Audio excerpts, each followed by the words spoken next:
Christians, హైందవ సహోదరులారా, మహమ్మదీయ సహోదరులారా, అతడు విజయ్ కాదు, అతని పేరు జోసెఫ్ విజయ్.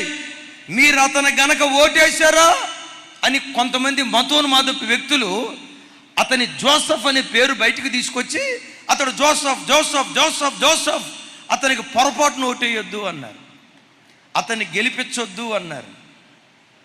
దేవుడు ఒకరిని గెలిపించాలనుకుంటే ఓడగొట్టడానికి మనుషులు ఎవరు? దేవుడు తలుపులు తెరిస్తే ఎవడు మూయగలడు? దేవుడు కార్యాలు చేస్తే ఎవడు తిప్పగలడు? దేవుడు తెలిచిన తలుపులను ప్రపంచంలో ఎవ్వడు మూయలేడు. ఆయన ఎంత మొండోడో తెలుసా? ఆ ప్రచారానికి వెళ్ళినప్పుడు I'm not only Vijay, I'm Joseph Vijay. I'm not only Vijay అనండి. I'm not only Vijay, I'm Joseph Vijay.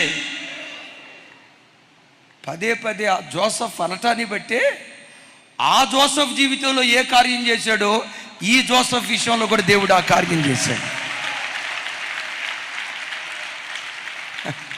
మామూలుడు కాదు, సైలెంట్గా ఉంటాడు.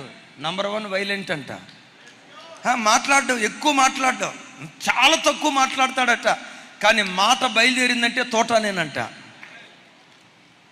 రోజు ఎక్స్ సీఎం జయలలిత గారిని కలవటానికి వెళ్ళాడట, ఏదో ఒక పని నిమిత్తం.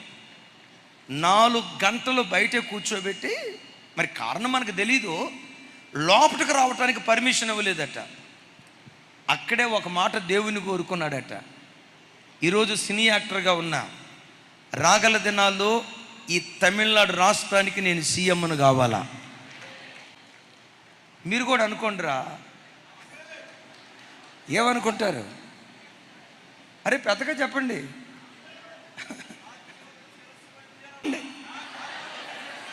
క్రైస్తవుడా, రాజ్యములకు శిరస్సు వంటి జనం నీవు. ఏ రంగంలో ఉన్నా నువ్వు పైవాడిగానే ఉంటావు, నువ్వు తలగానే ఉంటావు. ఆయన నామ మహిమ కొరకు దేవుడు నిలవబెడతాడు. హల్లెలూయా. అరే, ఆయన ప్రశస్తమైన రక్తంతో కడగబడిన నీ నోటు నుంచి వచ్చిన మాట దేవుడు నిశ్చయంగా స్థిరపరుస్తాడు. ఏ రోజుకైనా తమిళనాడు రాష్ట్రానికి నేను ముఖ్యమంత్రిని అవుతా, ఏ రోజుకైనా అవుతా అని అన్నాడు. దేవుని దగ్గర ప్రార్థన చేసుకున్నాడు. ఏం చేశాడు మనకు తెలియదు. కాలచక్రం మీరు ఎప్పుడైనా చూడండి, ఈరోజు పెంట కుప్పల మీద పడిపోయినోడు ఏనాటికైనా సింహాసనం మీద కూర్చుంటాడు. ఈరోజు మనం బ్రతికిన దినాల్లో మన కళ్ళ ఎదుట ఆ బిడ్డను సీఎంగా దేవుడు నిలవబెట్టాడు.